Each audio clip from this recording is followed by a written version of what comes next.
Assalamualaikum warahmatullahi wabarakatuh. Jumpa Sumber diri, nama Taruna Madya Aryan Nugroho, NID 23021. Di sini saya akan menjelaskan tentang pengetahuan saya tentang yaitu di dalam materi kali ini yaitu sistem kendali.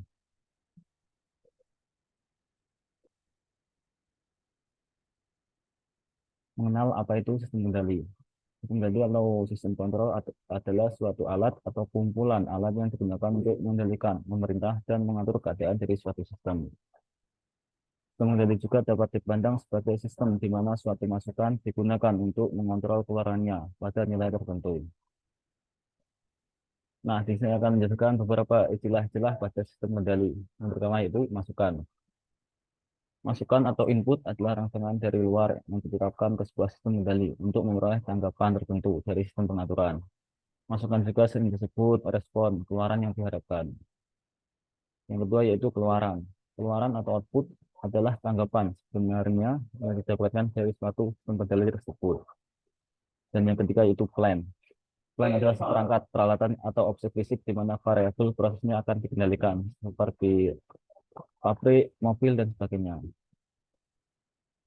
Dan yang keempat yaitu proses, yaitu berlangsungnya operasi pengendalian suatu variabel proses. Misalnya proses kimiawi, fisika, biologi, dan sebagainya. Dan yang kelima yaitu sistem, yaitu kombinasi atau kumpulan dari berbagai komponen yang bekerja secara bersama-sama untuk mencapai tujuan tertentu.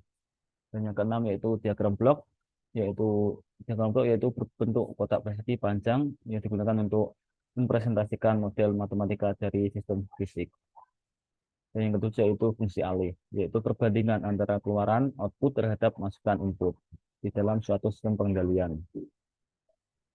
Dan yang kedelapan yaitu sistem pengendalian umpan maju, yaitu juga sistem ini juga disebut pengendalian lob terbuka. Pada sistem ini keluaran tidak ikut andil dalam aksi pengendalian.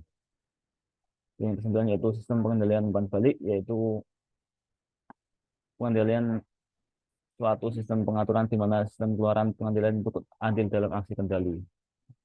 Contohnya terdapat seperti gambar di sampingnya ini. Dan yang ke-10 yaitu sistem pengendalian manual, yaitu di mana faktor manusia sangat dominan dalam aksi pengendalian yang dilakukan pada sistem tersebut. Yaitu peran manusia sangat dominan dalam menjalankan pemerintah, sehingga hasil pengendalian dipengaruhi pelakunya. Dan selanjutnya itu yang ke-11 sistem pengendalian otomatis, yaitu di mana faktor manusia tidak dominan dalam aksi pengendalian ini. Yang selanjutnya yaitu variabel terkendali, yaitu besaran atau variabel yang dikendalikan biasanya besaran ini dalam diagram kotak disebut proses variabel atau PV. Dan selanjutnya yaitu yang ke-13 manipulated variabel, yaitu masukan dari suatu proses yang dapat diubah-ubah atau dimanipulasi agar proses variabel besarannya sesuai dengan set point. Dan yang ke-14 yaitu servo mekanisme, yaitu sistem pengendalian di mana keluarannya berupa besaran-besaran mekanik seperti kecepatan, posisi, torsi, putaran, dan sebagainya. Dan yang ke-15 yaitu pengendalian digital, yaitu dalam sistem ini yaitu otomatis terdapat komponen-komponen utama seperti elemen proses, elemen pengukuran, dan final control element. Dan yang ke-16 yaitu gangguan, yaitu suatu sinyal yang mempunyai kecenderungan untuk memberikan efek yang melawan terhadap keluaran sistem pengendalian. Besaran ini juga lazim, yaitu disebut load. Load. Dan yang ke-17 yaitu sensing element, yaitu terdapat pada bagian paling ujung suatu sistem pengukuran atau sering disebut sensor. 18 yaitu transmitter, alat yang berfungsi untuk membaca sinyal sensing elemen dan mengubahnya supaya dimengerti oleh controller. Contohnya seperti gambar di samping ini yaitu. Bisa dilihat di gambar di samping. Yang ke-19 yaitu aktuator, piranti elektromekanik yang berfungsi untuk menghasilkan daya gerakan. Dan yang ke-20 transducer, piranti yang berfungsi untuk mengubah satu bentuk energi menjadi energi bentuk lainnya atau unit pengalih sinyal. Dan yang ke-21 yaitu measurement variable.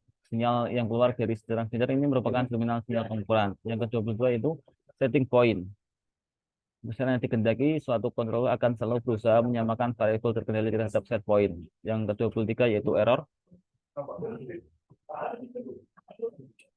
Error yaitu selisih antara set point dikurangi variabel terkendali. Nilainya bisa positif atau negatif.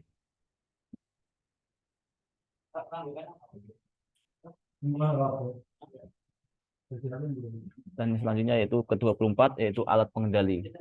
Yaitu sepenuhnya menggantikan peran manusia dalam mengendalikan suatu proses. Terdapat tiga tahap pengaturan yaitu satu membandingkan set point dengan measurement variable, dan yang kedua menghitung berapa banyak koreksi yang harus dilakukan, dan yang terakhir yaitu mengeluarkan sinyal koreksi sesuai dengan hasil perhitungan.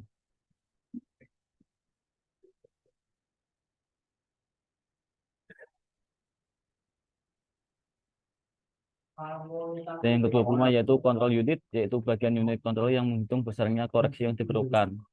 Dan yang ke-26 yaitu final control element, yaitu bagian yang berfungsi untuk mengubah measurement variable dengan memanipulasi besarnya manipulated variable atas dasar perintah controller.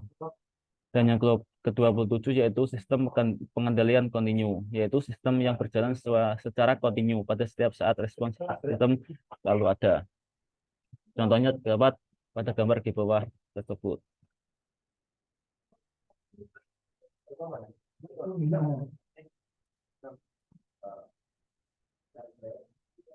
Dan yang kedua yaitu sistem pengendalian adaptif, yaitu kemampuan untuk beradaptasi dengan perubahan lingkungan di sekitarnya.